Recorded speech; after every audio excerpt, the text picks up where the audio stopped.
Assalamualaikum warahmatullahi wabarakatuh. Perkenalkan, nama saya Mahfuzah, NIM 2119107.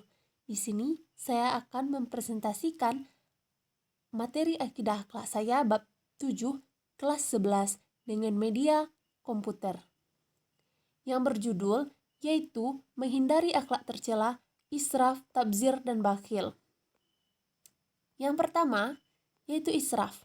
Pengertian israf yaitu berlebih-lebihan. Dalam bahasa Arab disebut dengan kata asrofa yusrifu israfan, yang berarti bersukaria sampai melewati batas. Menurut Kamus Bahasa Indonesia, melampaui batas atau berlebihan diartikan melakukan tindakan di luar wewenang yang telah ditentukan berdasarkan aturan atau nilai tertentu yang berlaku. Secara istilah, melampaui batas berlebihan dapat diartikan sebagai suatu tindakan yang dilakukan seseorang di luar kewajaran atau kepatutan.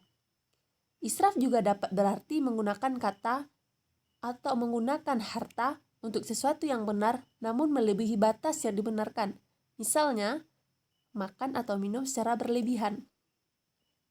Nah, selanjutnya kita masuk kepada pembahasan dasar larangan israf, yaitu terdapat di dalam Quran surat Al-A'raf ayat 31 yang berbunyi, A'udzubillahi minasyaitonirrajim, Bismillahirrahmanirrahim. Ya bani Adama khuzu zinatakum inda kulli masjidi wa kullu wasrobu wa la tusrifu innahu la yuhibbul musrifin. Artinya, hai anak Adam, pakailah pakaianmu yang indah di setiap memasuki masjid, makan dan minumlah, dan janganlah berlebih-lebihan. Sesungguhnya Allah tidak menyukai orang yang berlebih-lebihan. Nah, Al-Quran yang menjelaskan secara tegas larangan makan dan minum, berpakaian dan bersedekah secara berlebihan. Sesuatu yang dilarang oleh Allah dan Rasul, di dalamnya pasti ada mudaratnya bagi manusia. Oleh karena itu, Islam menganjurkan hidup sederhana dan tidak berlebih-lebihan. Selanjutnya, kita masuk kepada materi contoh perilaku israf. Yang pertama yaitu israf dalam makan dan minum. Misalnya, mengkonsumsi makanan melebihi nutrisi yang dibutuhkan tubuh. Termasuk dalam kategori ini adalah bermewah-mewahan dalam makan dan minum. Yang kedua, yaitu israf dalam berpakaian. Misalnya, memakai pakaian yang mode pakaian yang justru tidak sesuai dengan syariat. Misalnya terlalu panjang atau terlalu kecil. Yang ketiga, yaitu israf dalam penggunaan air.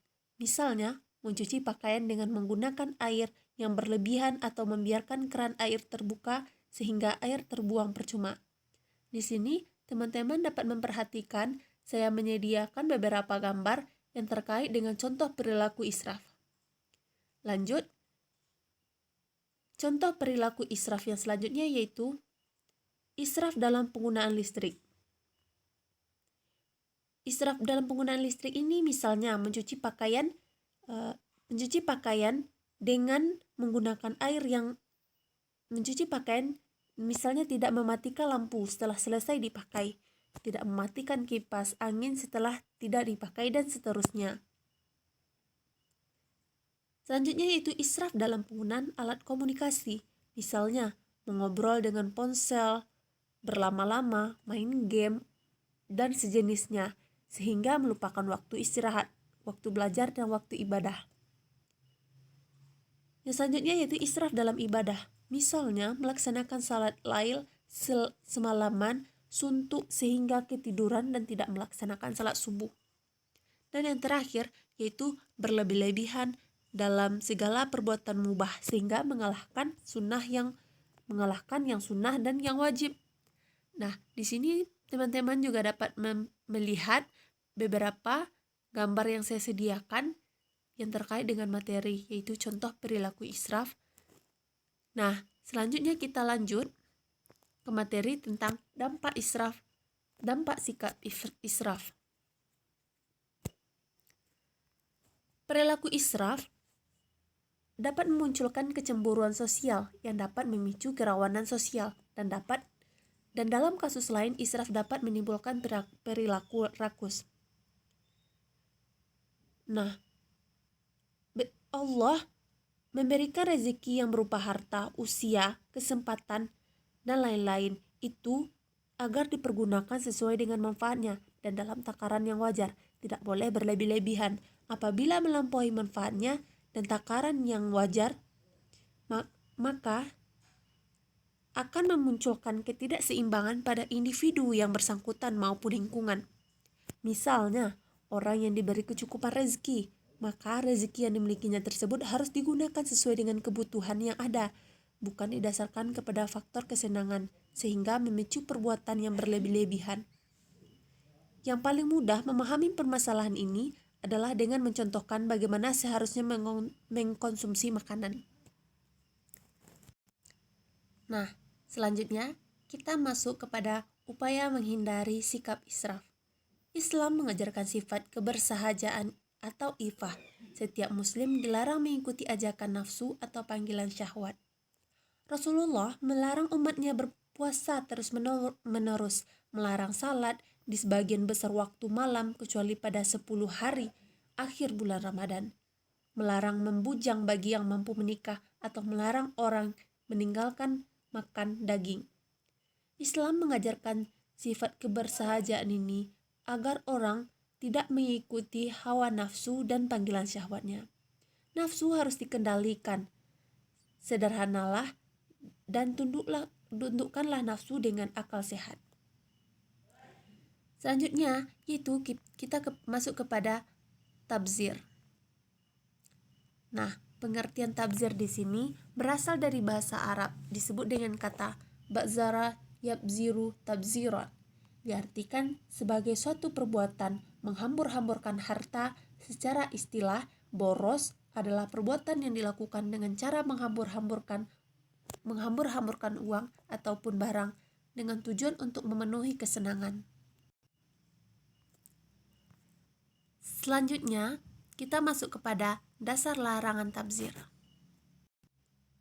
Dasar larangan tabzir ini didasarkan pada surat Al-Isra ayat 26 sampai 27 yang berbunyi, A'udzubillahi minasyaitonirrajim, Bismillahirrahmanirrahim.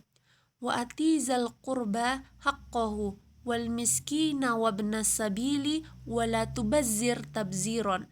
Innal mubazzirina kanu ikhwana syayatin wa kana syaitanu li rabbihi kafura. Artinya, dan berikanlah kepada keluarga-keluarga yang dekat akan haknya, kepada orang miskin dan orang yang dalam perjalanan, dan janganlah kamu menghambur-hamburkan hartamu secara boros. Sesungguhnya pemboros itu adalah saudara-saudara setan, dan setan itu adalah sangat ingkar kepada Tuhannya. Perilaku boros ini, teman-teman, adalah termasuk hal yang batil, dan seluruh perbuatan setan pasti mengandung kebatilan, sehingga tindakan yang dilakukan oleh orang yang boros mempunyai kesamaan dengan perbuatan setan, yaitu sama-sama perbuatan batil, sehingga Allah Subhanahu wa Ta'ala menempatkan pemboros sebagai saudara setan. Pemboros dan setan juga mempunyai kesamaan dalam hal keingkarannya kepada Allah. Nah, lanjut kepada materi selanjutnya, yaitu contoh perbuatan tabzir. Yang pertama, yaitu memberikan sumbangan untuk kegiatan hura-hura dan kemaksiatan. Misalnya, untuk acara pesta minuman-minuman keras, walaupun dia tidak ikut meminumnya, maka sumbangannya tersebut termasuk pada perbuatan tabzir. Yang kedua, yaitu mengkonsumsi makanan yang tidak ada manfaatnya dan justru membahayakan, misalnya membeli minuman-minuman keras, narkoba, dan lain-lain. Yang ketiga, yaitu membeli sesuatu yang tidak diambil manfaatnya. Yang keempat, yaitu kumpul-kumpul yang tidak jelas. Ini termasuk tabzir dalam soal waktu atau kesempitan. Nah, di sini teman-teman saya juga menyediakan beberapa gambar yang berkaitan dengan contoh perbuatan tabzir. Dapat diperhatikan di sini.